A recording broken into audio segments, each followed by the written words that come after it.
Welcome to Rooted Moms.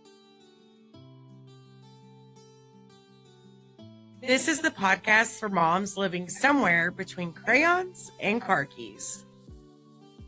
Bedtime prayers and those big talks that we really don't want to have. So, whether you're raising littles or teenagers, or you're somewhere in between, or maybe you're even beyond. We're here to laugh and, hey, probably cry a little bit, but we're here to learn and stay rooted in our faith through every single season of our motherhood. Because between the two of us, we are covering a lot of ground in motherhood. Basically, from crowns to car keys.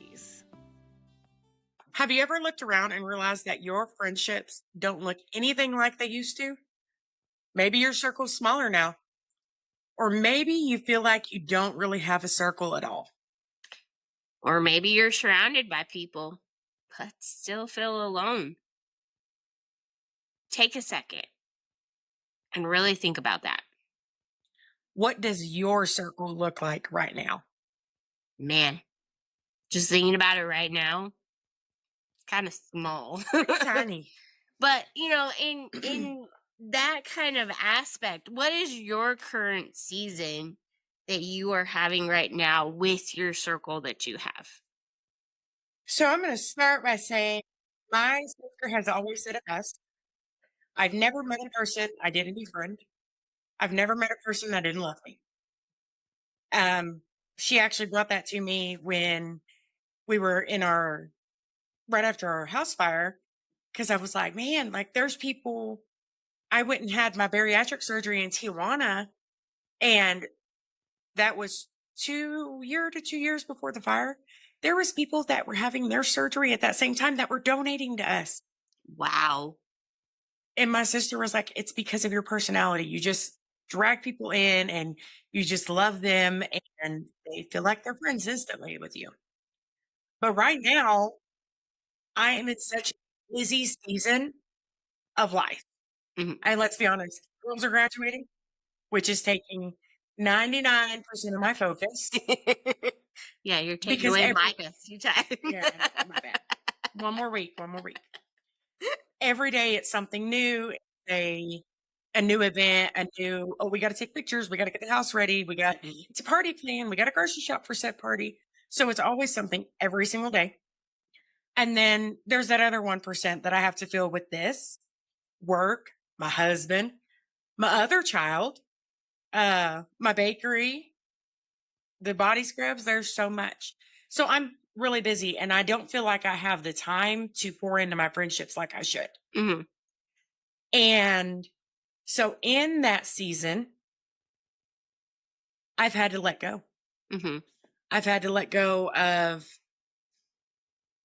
people that were here as a friend, but not really friends. It was just a, what can I get from you? Yeah, I know those kind. It was people that, and that's not just even financially, it was mentally. Mm-hmm. I've had quote unquote friends that only reached out when something was going wrong and they needed advice or they needed counseling. Because apparently somewhere in my life, unbeknownst to me, I got counselor tattooed across my forehead. Only everybody else can see it, not me. Well, I mean, when you come right around you, it's like everything just comes out. And I'm like, what just happened? That's what my husband says all the time. He said, you just have something about you. So I've had to cut that down. I've had to be more intentional with the time I have with my friends. Yeah. So that's where I'm at. I'm letting go of friendships and things that aren't beneficial to my mental health, to my spiritual journey, to my mom health. Mm-hmm. And that circle has shrunk quite a bit. Yeah. Yeah. I know in I had a group of friends before I was married. And it was the friends that you would just hang out with, I had the time. I wasn't really trying to find my season with God. I was trying to find my season of love. And that season was love in the wrong places. Right. So the circle that I ended up being around was not a very healthy kind of circle. So in that aspect of, you know, right when I got married, for some reason it's like my circle just there was nobody. Nobody. The old church that we went to, none of them I could really have a friendship with. Yeah, I knew them, but it wasn't, "Hey, Whitney, hey, let's go do something," you know? Right. It wasn't like I literally was alone. I mean, I get it. I had James, but we were still in a beginning of our relationship that it was kind of hard for us to decipher the friendship and new relationship kind of thing. I don't know how to explain it, but it was just one of those that I didn't feel like I could tell him everything, like girly stuff. Cause you know, men, they're like, okay, I get it, you know. Well, on that, I think it's important to know that a lot of times when you get married, those friendships do fall off Mhm. because at that point, you're so infatuated with your new spouse and you want to spend so much extra time with them, then those friends kind of fall off because you're not hanging out with them as much. You're not reaching out to them as much. Yeah. Well, and And I think that goes both ways. I felt like I was reaching out to him, but I felt like they didn't really like my husband. I'm gonna admit, my husband is when you first meet him, he's kind of a lot to take. A little bit, a little bit. And it's in a way that a lot of people are very offended by. And it's not that he's literally trying to be that way. It's just the demeanor in him. He's gonna tell you what he's gonna Very tell straight to you. the point. Yeah. Yeah. And so just have I mean, I don't know to this day, but I just felt like they didn't really care for him. So that's where they just decided to go away. And also, they didn't care that I was starting to try and find God in that moment. You know what I mean?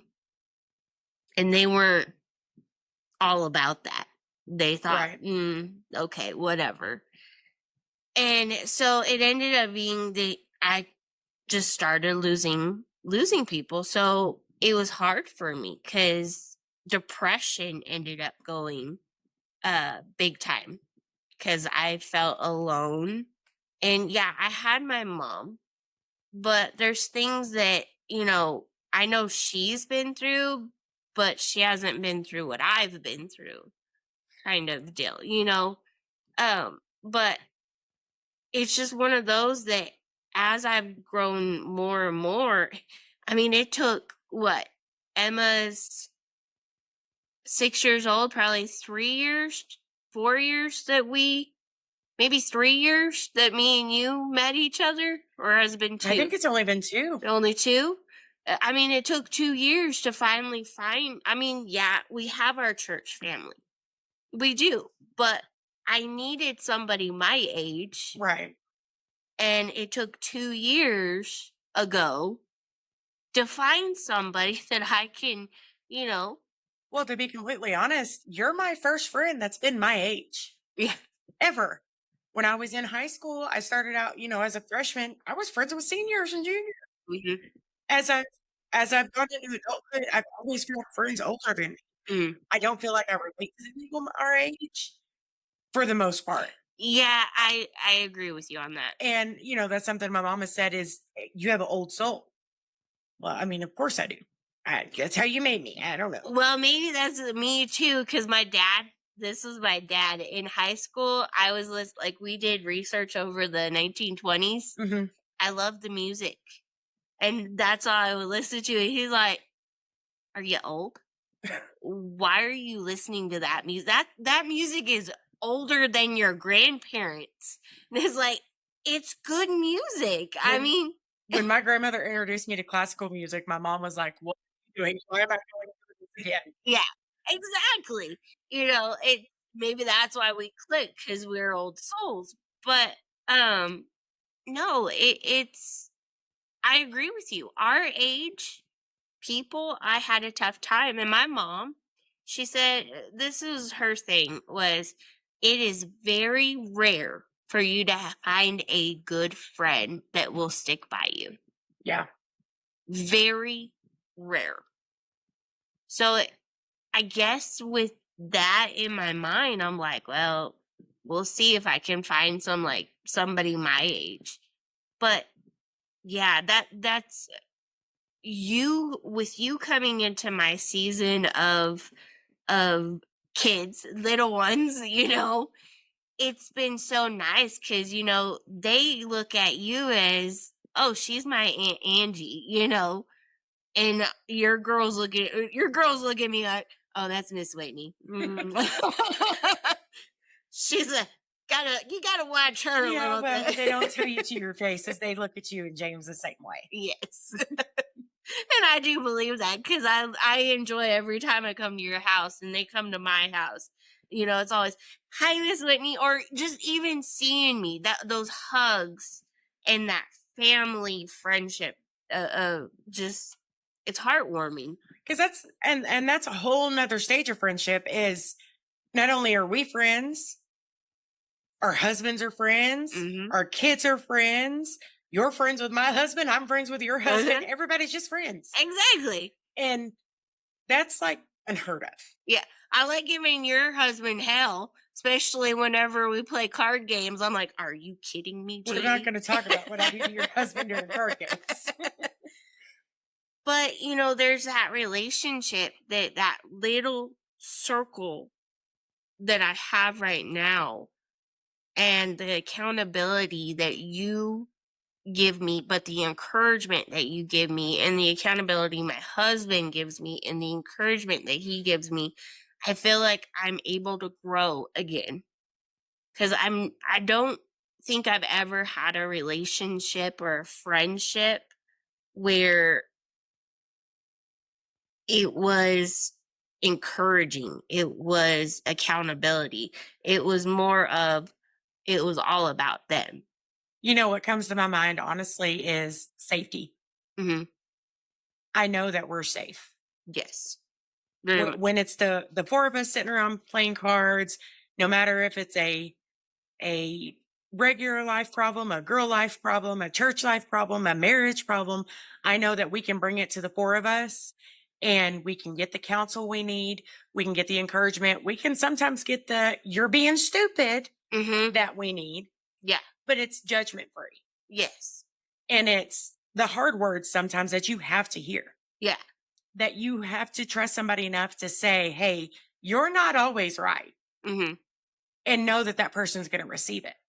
Well, exactly. I have a tough time receiving people's criticism sometimes, but I'm later on, I'm happy they gave it to me because how am I supposed to learn? Right. You never learn if you never know. Yeah. But when you give me that criticism and when James gives me that criticism, it isn't just like bad, like tearing me down. It's making me, okay, I see where you're coming from, and it's that respect that I have, for you and James and Jamie. I mean, Jamie don't really say much, but He what doesn't, but he throws his little he every does. once in a while. He'll throw something in there. But what has been the hardest part of your current season of friendship? Oh, the hardest part of my current season is not getting to see you enough. No, I mean, yes, but no, I'm kidding. No, the hardest part is letting go. Hmm. Not only of I'm in a season of let go with my kids, but I'm in a season of let go with my friends because people that I've had as lifelong adult friends, I feel like we've grown in different ways, Hmm. and I've had to let go of some of that expectation. Hmm. And that's been the hardest thing. Yeah. Uh, Coming from not really like now, I say I have some awesome friends that I had in Wyoming. that I still contact with. I mean, it could be months that we don't talk. And then, like, for instance, we're going to South Dakota. Well, they live up in that area. And I'm like, hey, I'm coming up there. Can y'all come meet us? Yeah.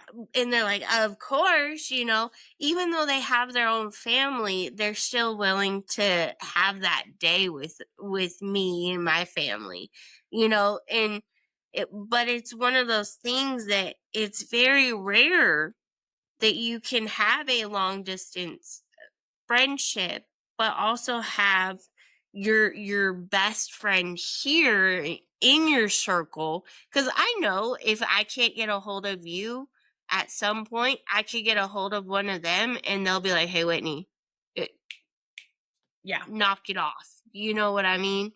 But I don't, and I'm not trying to say that that's I I can count on you because you're here.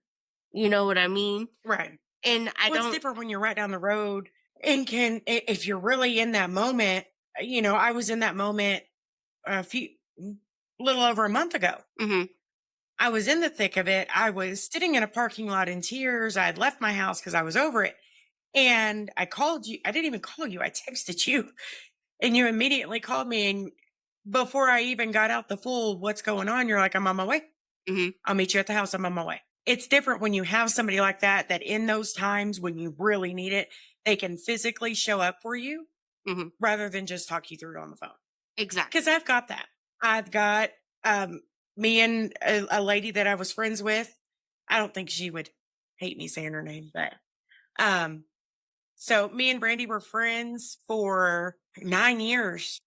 And in those 9 years, it was kind of like we are now. Mhm. It was we were at their house every weekend, they were at ours, or we were doing things together. We were showing up for each other. We were planning all the church events together. But over the years, especially since we moved, I can always call her Mhm.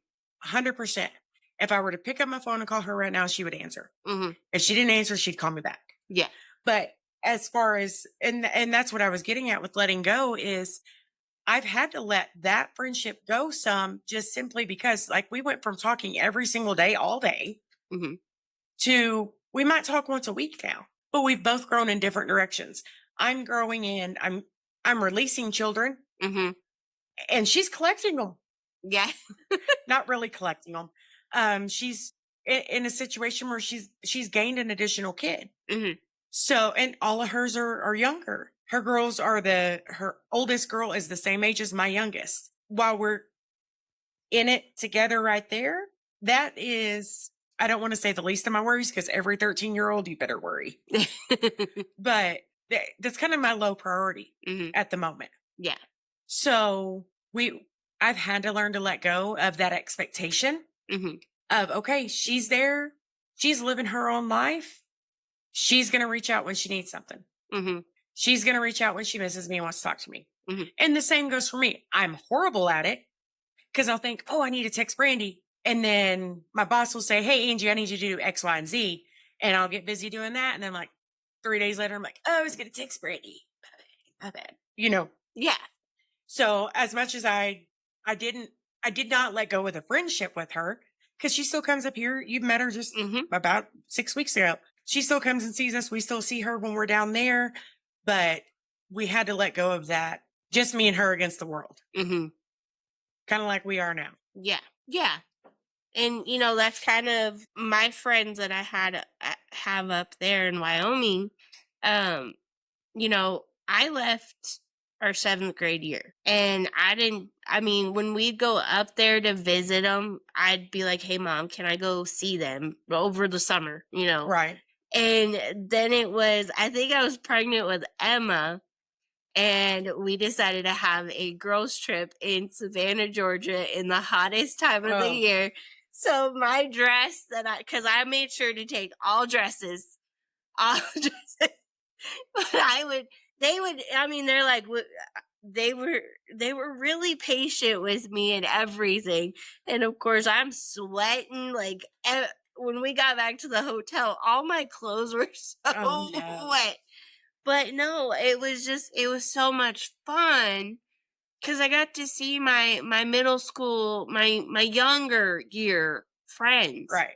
and we could just talk.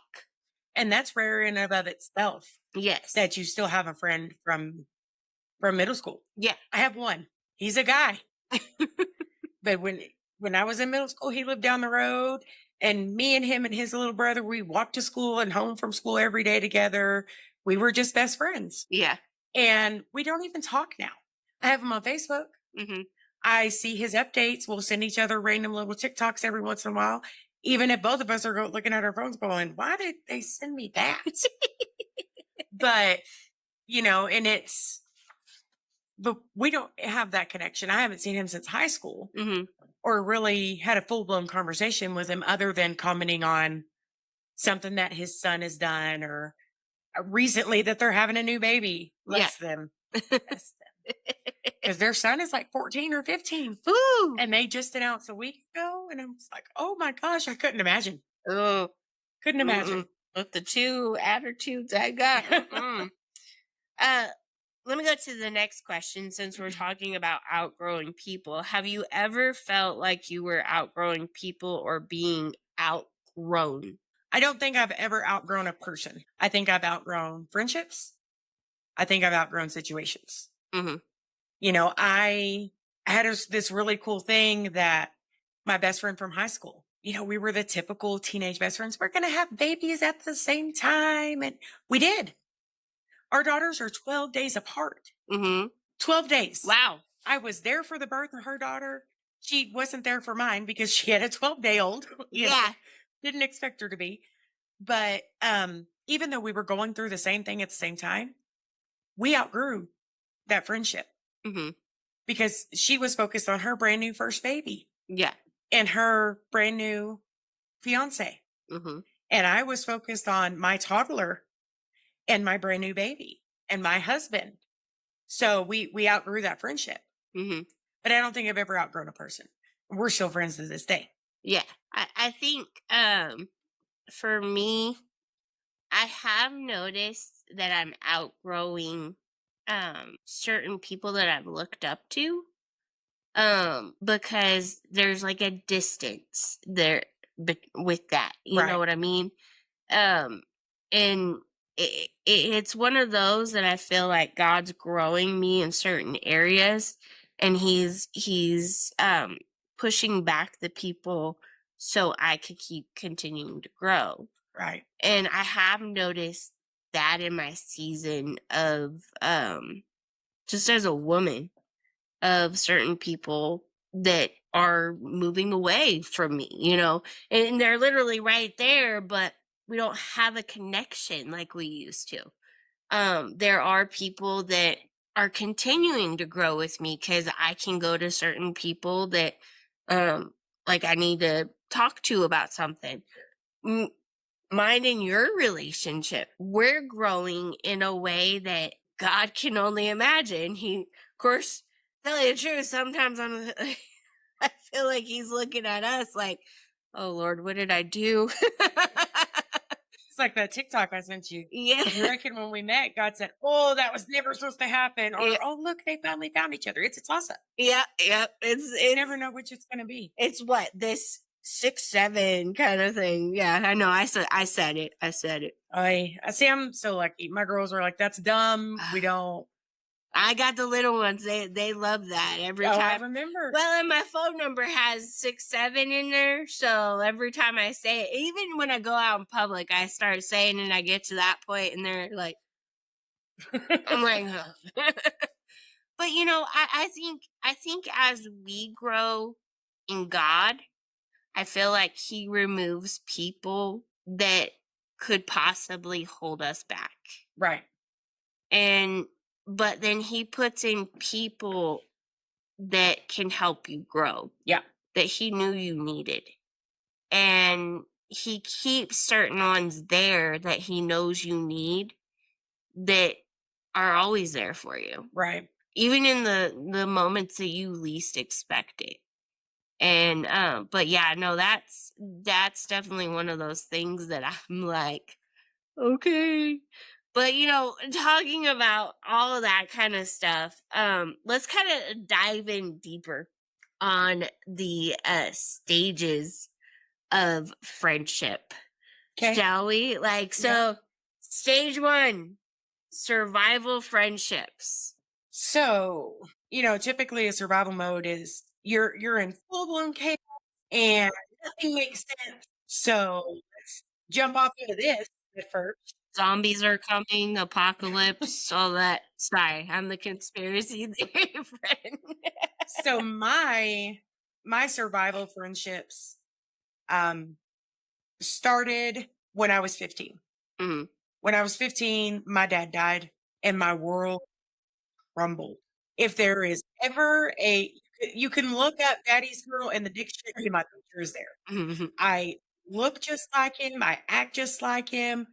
And my mom tells me all the time, "How are you so much like your dad? You didn't even know him for that long." I'm like, mhm, "I don't know." So that was my complete chaos. And in that, without going into a whole big long story, I went to a charter school for high school. mhm, And in that charter school, we did it was called service learning trips. My dad died on a Thursday. We had his viewing on Friday. We had his funeral on Saturday.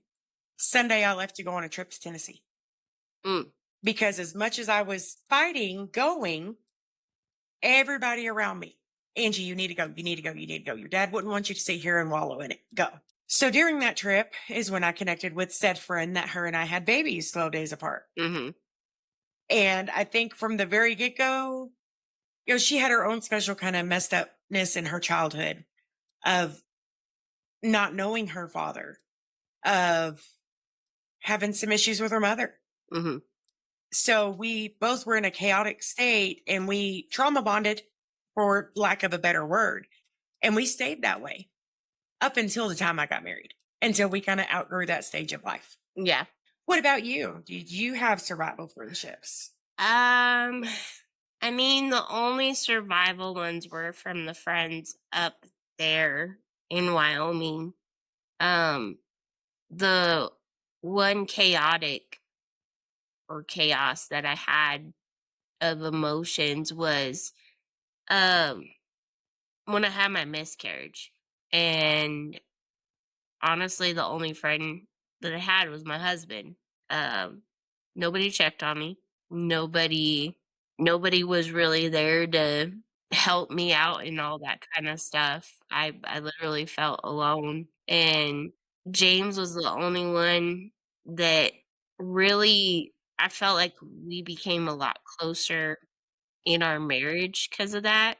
I Right. know there's some marriages when they lose a child, it's like they have a total separation. Yeah. But with James, I needed him and he was there. And I know my friends up in Wyoming would be there for me too, but they couldn't, just stop what they were doing at the moment cuz they were in their own careers, they were in their own stuff that they were doing. And so in that moment, I guess I really didn't have a survival friendship, which definitely made me feel lonely. And what taught me in that was, you're going to see who your true friends are. Yeah. And my husband was my true friend in that moment. And I know if you were in that moment, you'd be there with me 100%. 100%. Yeah. Just say we did not know each other during that time.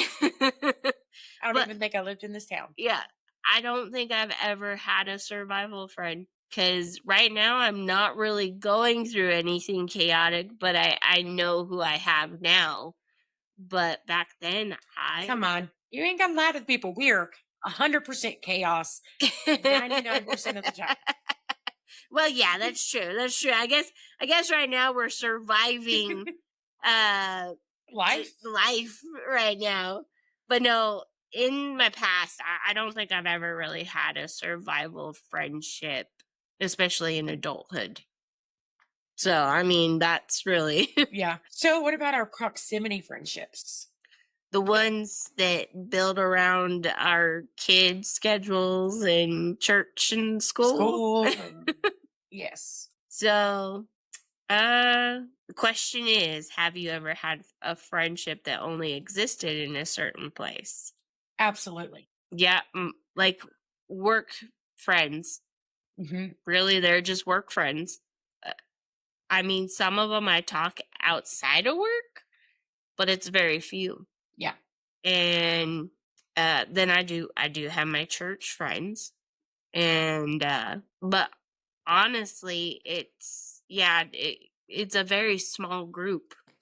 Well, even as friendly and as great as our ladies are and our church people are, there's many of them that I don't talk to outside of these 4 walls. Hmm. There's a very few that I do, Yeah. um, and there's some of them that I would like to change that, Hmm. where I did talk to them outside of the church, Yeah.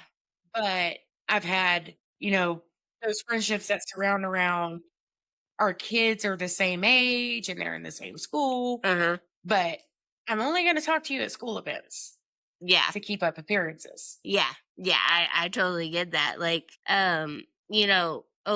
looking at those certain area friends, you know, a lot of them, and this is the kind of pattern that I see in a lot of my friendships, and it's like, did I do something wrong in those kind of friendships? Because I don't know if I'm like intimidating, or I've always had a tough time with friendships. So Yeah, so it's one of those that, like, here at church, it's, I agree with you wholeheartedly. Like, there's some women that I would like to have a extended friendship with.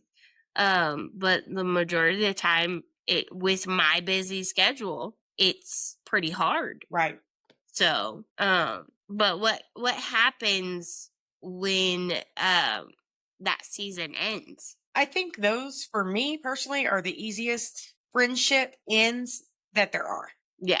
I think I know it's easy for me just to pick up and move on. Hmm. Yeah, I think pretty much the majority of my friendships, they have been easy friendships to just let go. Yeah, But there have been some that have been very hard to let go, because I grew a bond with them, but that's very few. right. So, Yeah, I've got like I do have a couple of ladies from our church back in Comanche that uh still to this day. It wasn't that long ago that one of them reached out because I was sending all the messages for all the addresses for all the graduation things, and she messaged me, and we ended up having an hour-long conversation. And I loved her mhm. so much. She was always there for my kids. And that's one of those, like I was saying earlier, I've always been friends with older people. She's in her 60s, but we just picked up and talked like we'd seen each other yesterday. I haven't seen her in 4 years. Yeah. So Well, and I feel like I'm trying to be a little bit better on that, because some people that I've met in my journeys and stuff, I've I've tried to be better at acknowledging them. And that's what I feel like I'm trying to change on things. Because there's some of them that I've started to kind of grow a bond with, and I can chat with them more, and I guess, yeah, I'm such is an introvert that likes to be it. you're very much a introverted extrovert. Yes. Same. But no, I feel like I'm trying to expand my proximity friendships to try and be more there for them, I guess you could say. Yeah. So that leads us right into the next stage of finding your people, which we've talked about Hmm. this whole day. Yes. How we found each other and all that. But when did you realize that you needed more than just that surface level of friendship? When you Uh needed the deep nitty gritty? it was more of my husband can't understand a lot of the things that I go through. My mom can't really understand the things that I go through. yes, I have a friendship with my mom now, but I needed I needed to be able to go to somebody that I wholeheartedly trust. And I needed to be able to release some of that, like, this is what I'm going through. Right. Cuz your husbands don't always understand everything you go through, because God created them with certain kind of emotions, Right.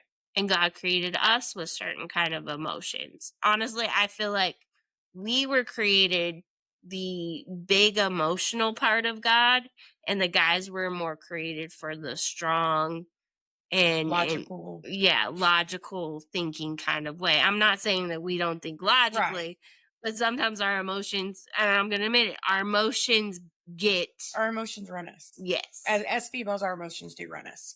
So I feel like when I was in the deepest point of my life of depression, I needed to have more of a friendship that I can go to somebody with. So I think honestly, I think it was when I met you. That's when I knew I needed to really open up a friendship there, because I still was all bottled up. So Yeah. when was yours? Um, ugh. I really don't know. I've always built my deep emotional friendships with my mom and my sister. Mhm. And while they're great, that's a great place to have a friendship. Um, the same. As much as I love my mom and as close as we are, and as much as I know she's not going to judge me, and even if she does, she still loves me anyway. Mhm. There's still that little piece of me that feels like I have to hold back. Yeah. Because what if she judges? What if she thinks less of me? Mhm. And kind of the same with my sister. I've been able to be just a bit more honest with my sister Mhm. and open with my sister because there's things that you don't want to talk to your family about. Yeah. There's marital things you don't want to talk to your family about because immediately, as much as we try to be objective Mhm. on it, if say my sister's coming to me that my brother-in-law went and I don't know, did something stupid, Mhm. I'm immediately going to jump to my sister's defense Yeah. because that's my sister, Yeah. right? So whether he was in the right or not, I mean, I'm guns blazing. Let's go shank him. That's how it is in my house. That's our thing. I'm going to shank you. We never Why does do, Angie have a gasoline can? but so I think the more I've progressed in my marriage, Mhm. there's been things I've been able to come to you about and talk to you about that I didn't know that I really needed to talk to somebody about. Mhm. But it hasn't made you act any kind of different way towards Jamie, No. and it has allowed for you to counsel me and help me work through it myself. Yeah. So the depth of the friendship that we have, I don't think I've ever had before. Mhm. But I can't really say when I realized I needed it. I don't think I ever realized I needed it. Yeah. Yeah. Just kind of, here you go. Well, and in that moment, was that shift lonely or freeing? It's freeing to have somebody that you can just spill everything to. Mhm. You know, they're not judging you. You know, they're going to help you out the best they can. And even if they can't, there's been times that you said, hey, I'm not really equipped for that. Go talk to Yeah, so and so. Billy Bob Joe, Yeah. you know. Yeah, and us as Christians, if we are not struggling in those certain areas, we try to, hey, I have a friend that has gone through the same thing you have. Uh, would you be okay talking to him? That's kind of what our discipleship is. Right. We only really disciple in the areas that we have grown from. And but there are times that, like, hey, if you don't mind, let me get some guidance on this, Right. that kind of stuff. And I have to say, when I because I was finding trying to find that person, it was very lonely because I felt like I thought I was getting like friendships, but they didn't end up being those kind of friendships that I don't know, I still felt alone from. Right. I felt like I was putting more into it than I was receiving. Yeah. And so I felt so lonely, but I'm not trying to brag on you, but when you did come, there has been this weight off my shoulders. Cause like I know a couple of weeks ago I was having a moment, and I'm like, hey, I need your prayers. And you're like, what is the matter? I'm like, well, such and such and such and such. And you're like, Whitney, stop it. Look at the sign that I got you on your birthday. Yeah. You're worthy. Cause, my demons come back Right. constantly. And it's a constant battle. But when I have you and I have James holding me accountable for my emotions, I'm able to get out of those moments of feeling lonely, feeling like I'm worthless, feeling like I'm failing at everything. Right. So now, stage 4 of friendships, the selective and protective. So these are boundaries of saying no. Oh, Why do you feel guilty protecting your peace? I have no idea, but I wish you could give me the answer to it because I do. Hmm. One of our big things when we moved here, we would go back and visit once a month. Hmm. And every time we'd go back to visit, we felt like Stretch Armstrong dolls.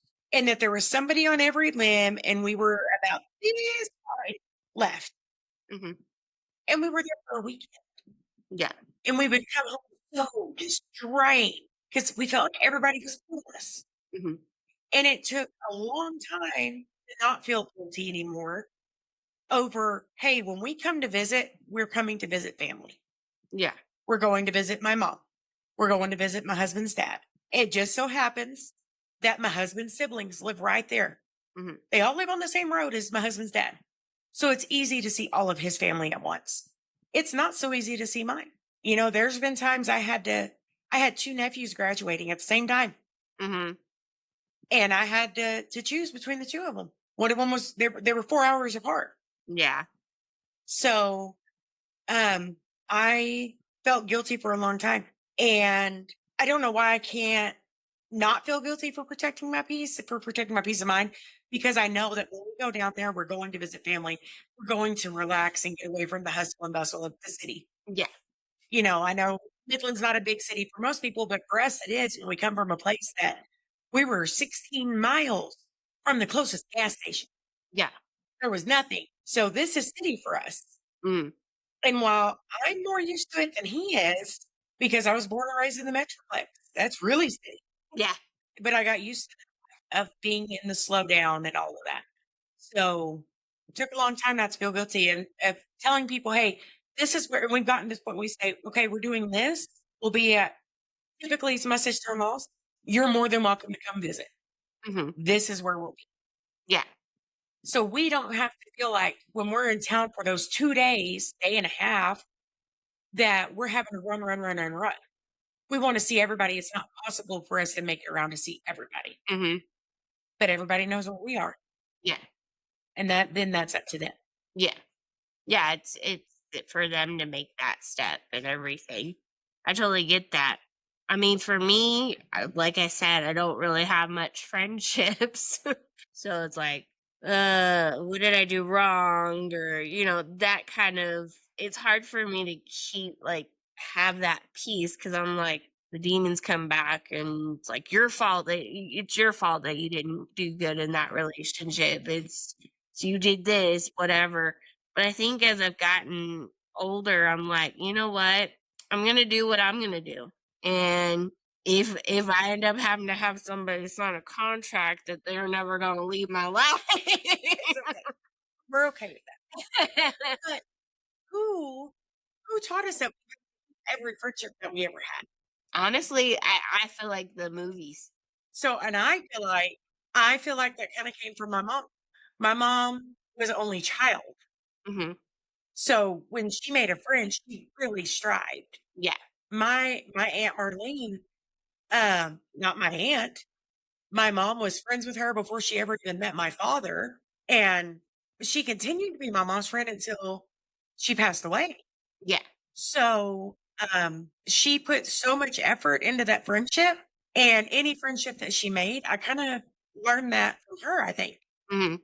is that you made a friend, you keep a friend. Yeah. So, Well, and I think with my friends up in Wyoming, which is just a couple of them, you know, I don't I don't think I ever felt like I had to keep their friendship, but I just had this in the back of my head that was I, I needed to have that friendship, I guess.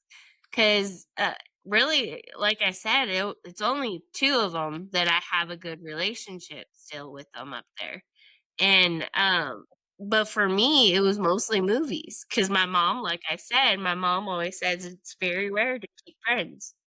You know, if you find a good friend, okay. You know, I guess maybe that is something. If you find a good friend, keep them. You know, yeah. so and it's rare, but no, I mine was a lot of because I was a romantic comedy girl. Well, that and let's be honest, you're from the '90s, early 2000s Yep. movie era, the Mean Girls, and, I can't even think. There's so many of them Yeah. that it's all about your cliques, Clueless. your cliques, you gotta keep your friendship, you're gonna have these friends forever, and in reality, do we? No. And that's what I try to get through to my girls, like, high school doesn't matter as much as you think it does. Yep. I have one friend from high school. I have acquaintances from high school, Uh huh. people that I was friends with in high school. I don't talk to them. My best friend from high school, I might talk to her twice a year. Hmm.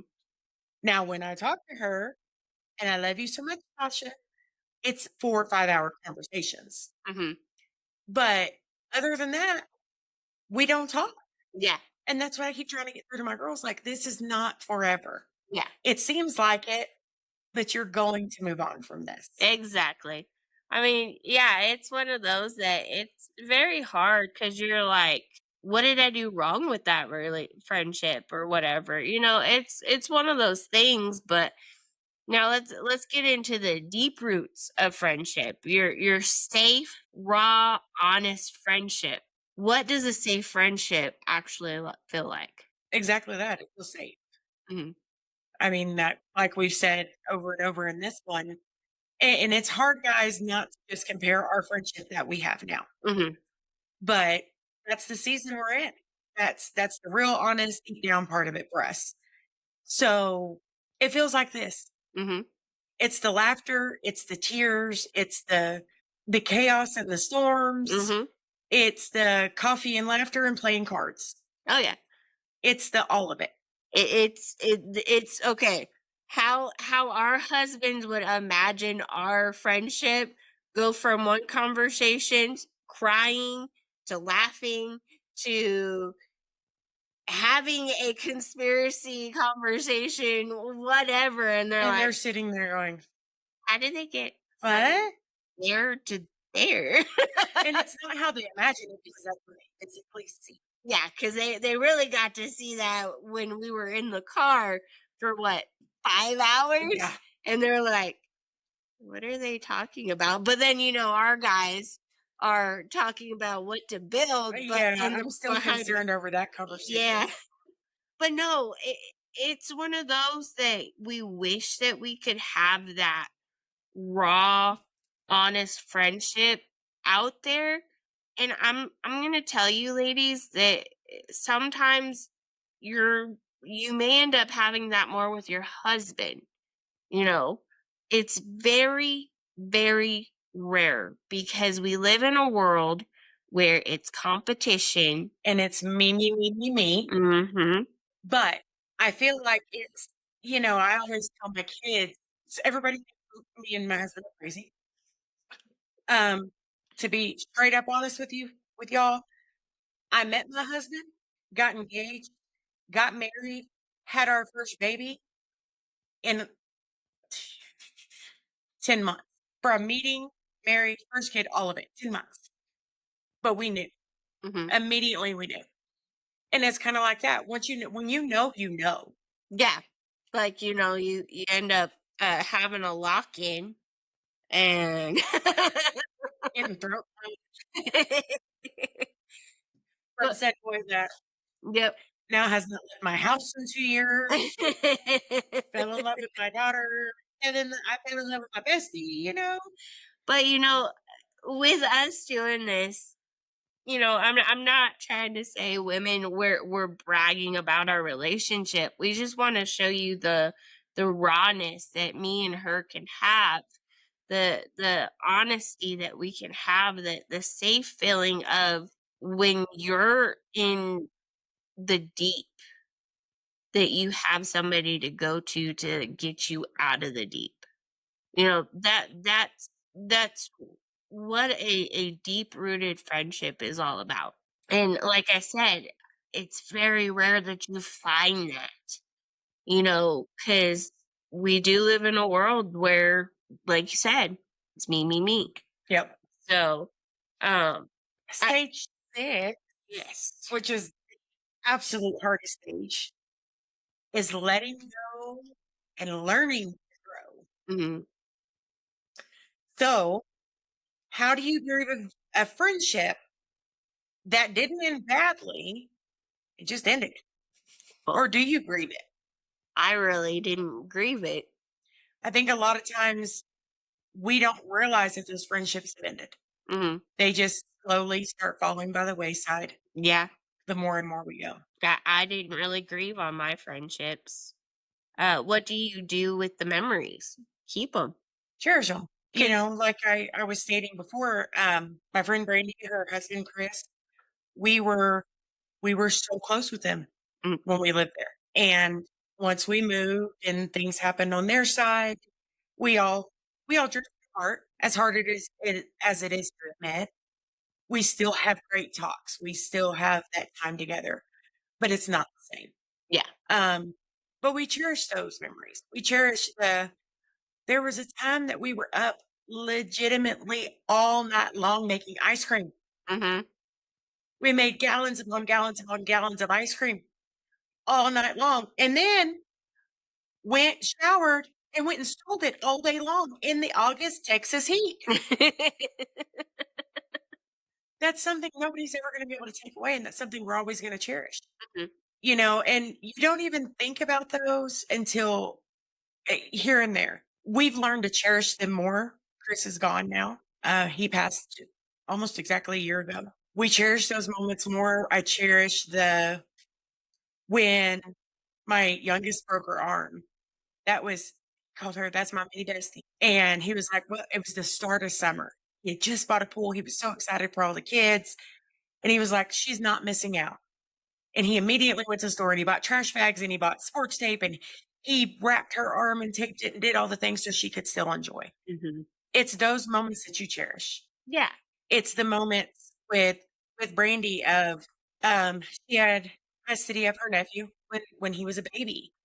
And that's really where we bonded because she was a teacher and she had trainings and her husband was busy and I would keep her nephew sometimes. Hmm. And that's where we got close. It was the sitting at the lake moments, the sitting out under the stars while Jamie's falling through a chair because every time he sat in one of Brady's chairs, it broke. Yeah. And Jamie's not a big dude.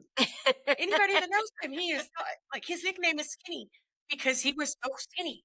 Yeah. He over 6 foot tall and he weighed less than 200 pounds. Like he's always been skinny. But if he'd sit in a chair that Brandy owned, he'd break it every single time. I have many photos to prove it. So I don't think that it's necessarily ended. It's changed. It's fallen off by the wayside. Um, Not putting any blame on anybody. Hmm. I think we've both grown. Yeah. And we've both changed and had to have adapted. Oh yeah. And all the little relationships or friendships that I've had, I cherish every single one of them. It's not one of those that, yeah, we've had our bad times in certain things, but there are a lot of memories that, oh my goodness, I had a friend that did this, kind of deal. But it's not it's not one of those that, if it ends, that it wasn't a good friendship. You know Right. what I mean? And I think that's with even old relationships. Yeah, you had some like for me, I had some pretty bad relationships before, but there were certain things that I learned from those relationships. And there were some fun times that I had in those relationships. So I think it's any kind of relationship that you have, if it didn't work out, there are good memories for him. Right. So on that, let's look at the hard truth of things. You don't leave people behind. You grow forward. And sometimes growth doesn't happen at the same pace. So, have you ever stayed in a friendship longer than you should have?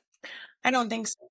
I think there's a season for everything, and God starts that season and He ends that. Yeah, I agree with you. I think in every relationship, any friendship, it ends when it ends. I don't think it's one of those that we can really say, "Oh, I should have got out of it sooner." Well, there may have been a learning point in that certain time, Right. that you needed to grow. Have you ever pulled away and felt guilty for it? Yes. I think we all can say that, to tell you the truth. Yeah, I had he was he was my high school sweetheart, and he ended up dating my husband's cousin, and he lived next door to school. Weird thing. Trust me, I know it sounds weird. We were very close, and we had to pull away. There were things that he got involved in that we didn't want our kids to be around. We didn't want to subject ourselves to. Mhm. And then he went through some pretty hard and rough times after that. And I felt the guilt. And maybe I could have helped him. Maybe I could have talked him out of it. Yeah. Maybe if I'd have just stayed friends with him and said, "Hey, dude, you know this ain't right. What are you doing?" Mhm. Like I had done so many times before for years. Yeah. Maybe that would have made a difference. But But maybe not. yeah. I mean, truthfully, when you feel that way, sometimes it's you weren't meant to help them, Yeah. because it would have ended up. Somebody explained this to me, and it was we grow our trees in our everyday lives.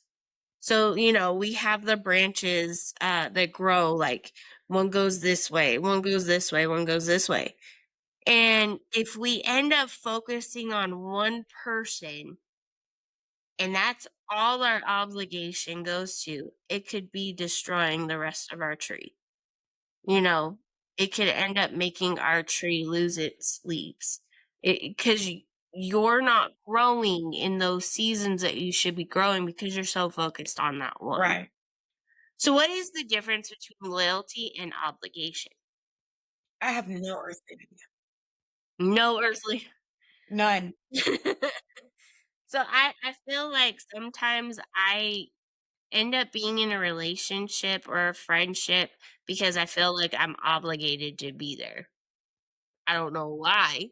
I I just feel like I don't wanna make somebody mad, or I feel like, I I'm pretty much I don't wanna make somebody mad or hurt their feelings.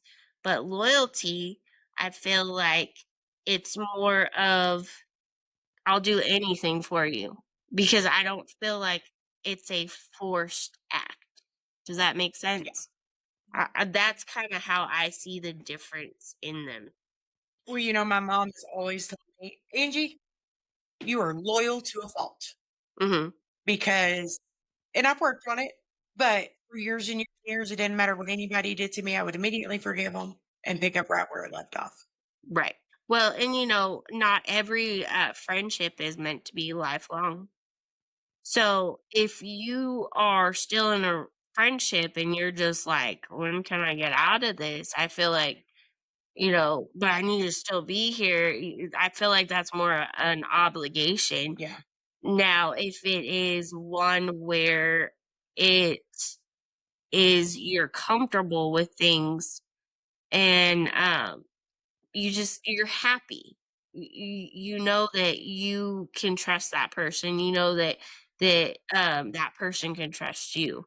It's not one that, like I said, is forced. And all your friendships, all of that kind of stuff, they're seasonal. They're situational. They're transformational. because they transform you and they transform your friend. Or it's just you needed that person in those moments, Yeah, you know? So let's kind of get more into the spiritual part of everything. I know you have a verse that you want to share.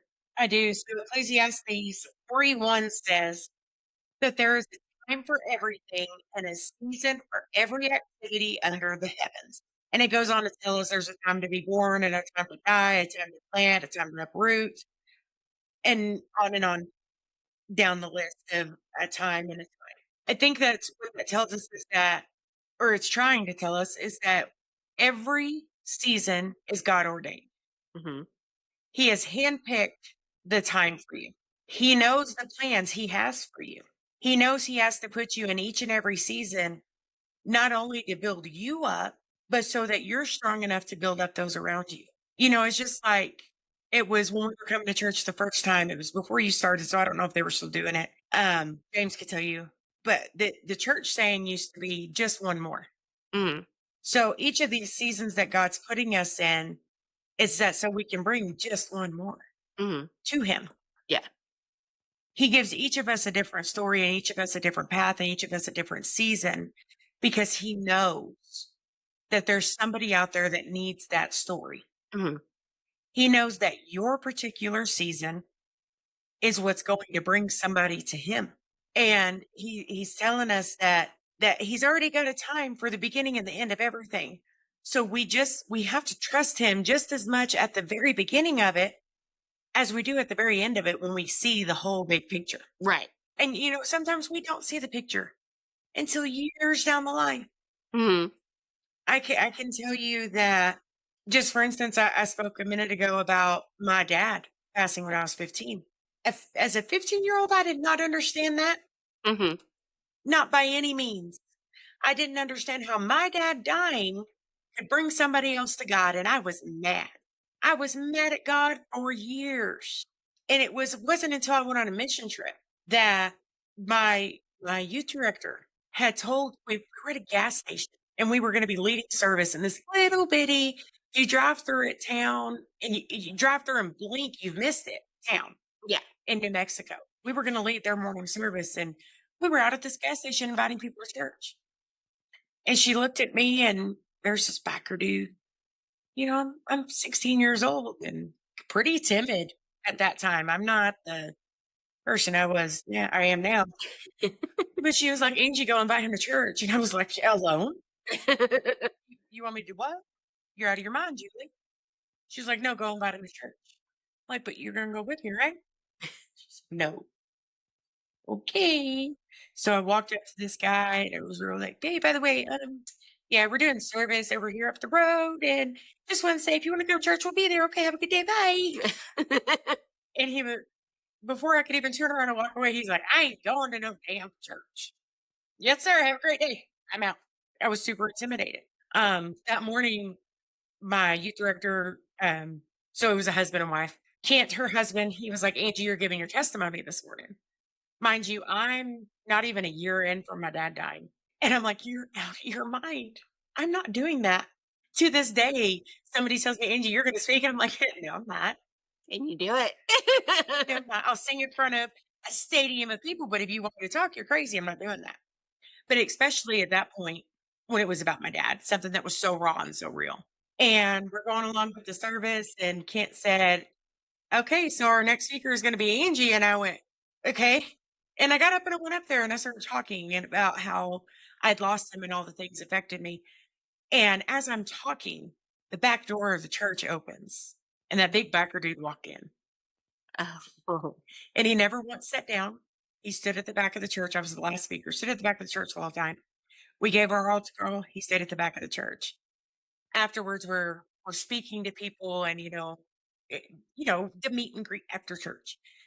And he came up to me and he didn't say hi, nothing. He said, I wasn't coming here today. Okay. Well, I'm glad you did. He said, I don't know what made me stop. He said, but I want you to know, I realize I've got to make changes in my life. He said, I've got 3 girls, a couple of them about your age. I'm facing a lot of the same problems your dad had. And I know if I don't change my ways, I'm going to leave them and I need to change my life. And in that moment, that was my end, my end goal that God had set out when he took my dad. And I know now he took my dad because my dad needed that healing. Mhm. But he was also able to use that to get just one more. Yeah. And I think that's how in everything we're going through and as we're giving our testimony and we're speaking about our seasons of life, it's to get just one more. Mhm. You know, we can have fun here, we can crack up, we can talk about all the mom things.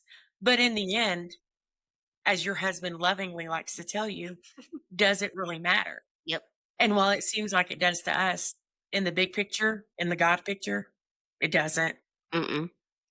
as long as we're bringing people to the cross. Exactly. I mean, um, Brother Eddie has definitely said just one more. He's mentioned it several times, and I feel like since I've been closer with God, that's my goal is just one more.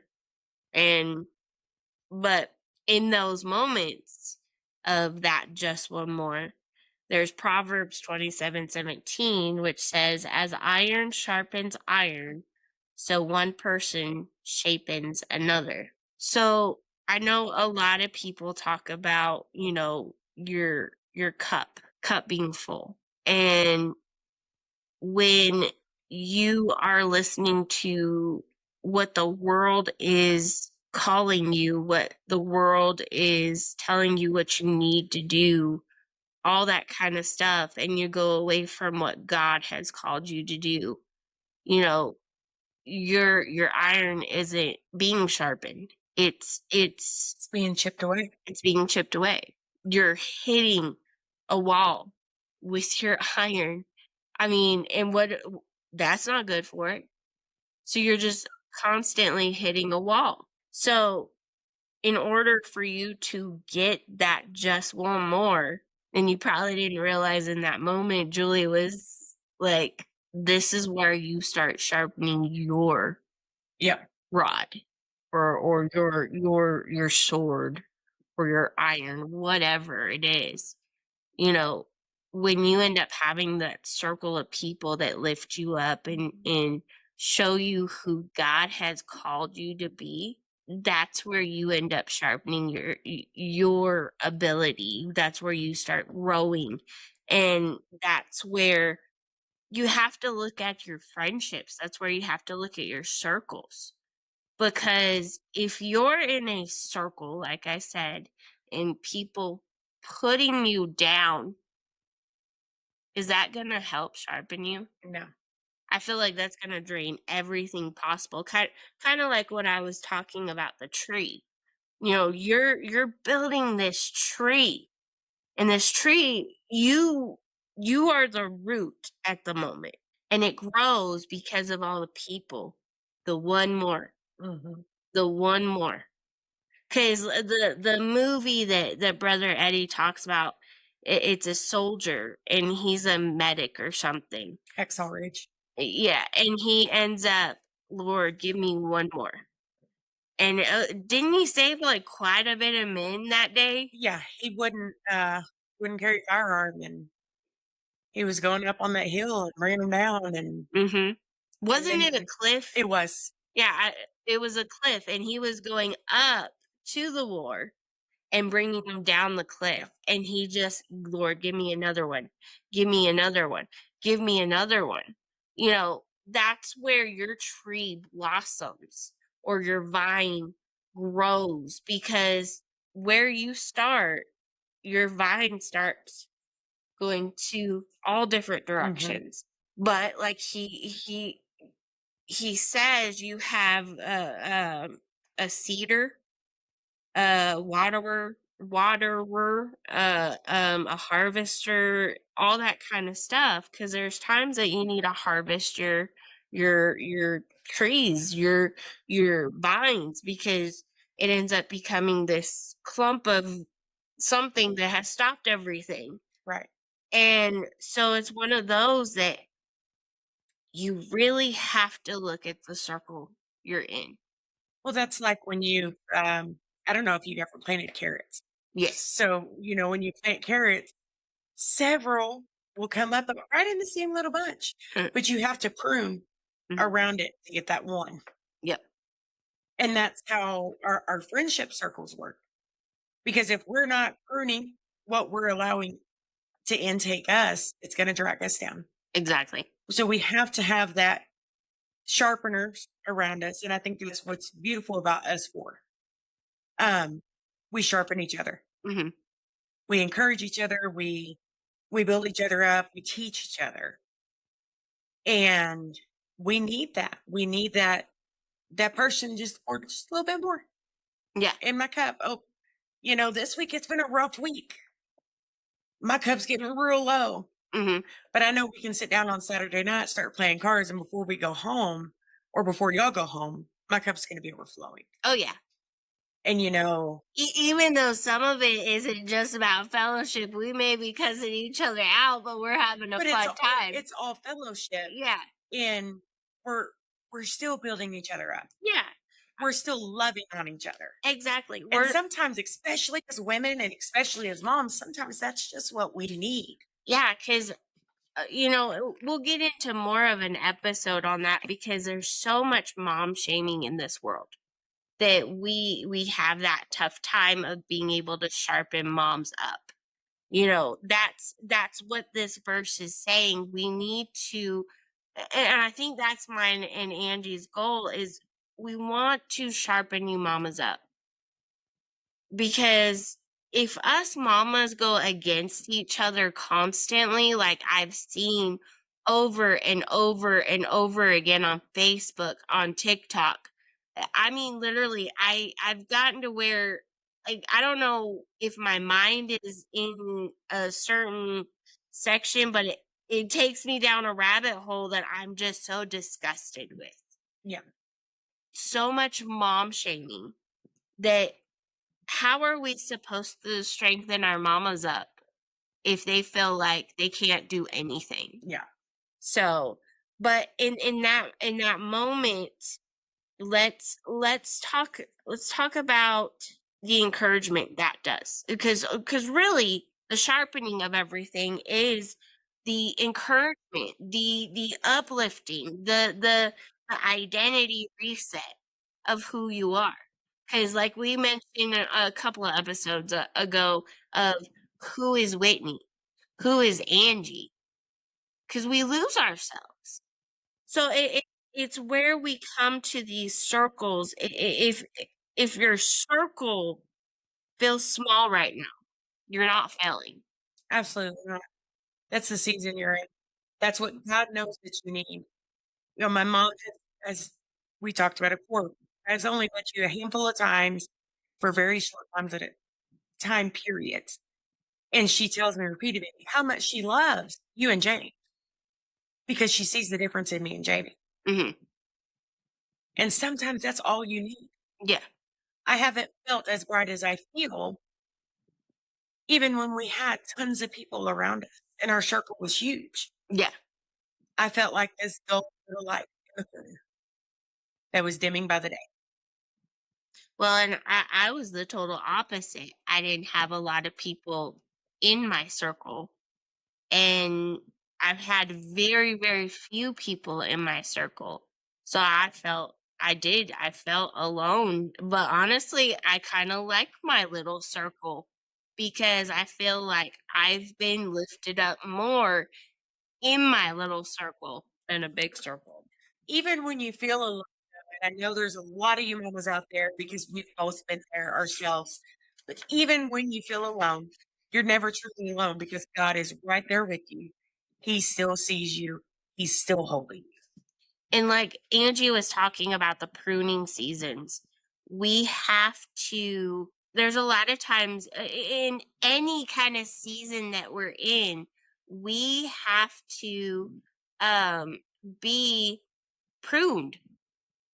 I mean, in order for us all to grow, we have to be pruned.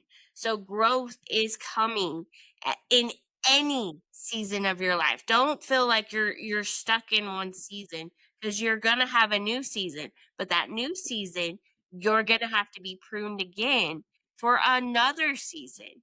Growth is constant. And always remember that when you go through the pruning, as painful as it is, pruning produces fruit. If you don't prune, everything else is going to get choked out. And then that loneliness you feel, that's going to be real. But feeling the little bit of loneliness does not mean that you're forgotten. And God is just as present in the letting go as he is in the bringing in. I mean, he's waiting for us on that other, when we finally get out of our own dang heads, He's still reaching out the hands. he's right there. His hand is constantly right there. Never moved. We want to ask y'all a question and kind of really think about it until we get to our next episode. But what stage of friendship are you in right now? Are you holding on or are you letting go? If you if something has clicked with you in this episode, we would love to hear from you. Message us on Facebook or on YouTube, or just a message, comment, share your story. We want to walk with you in this moment. Absolutely. Wherever you are in your friendship journey, you're not alone. God is still writing your story in your circle. So next week, join us again. We're gonna same place. Yes, and we're gonna have a fun episode, so we're gonna kind of keep it a little secret. So, but join us next week, and we'll have a great time.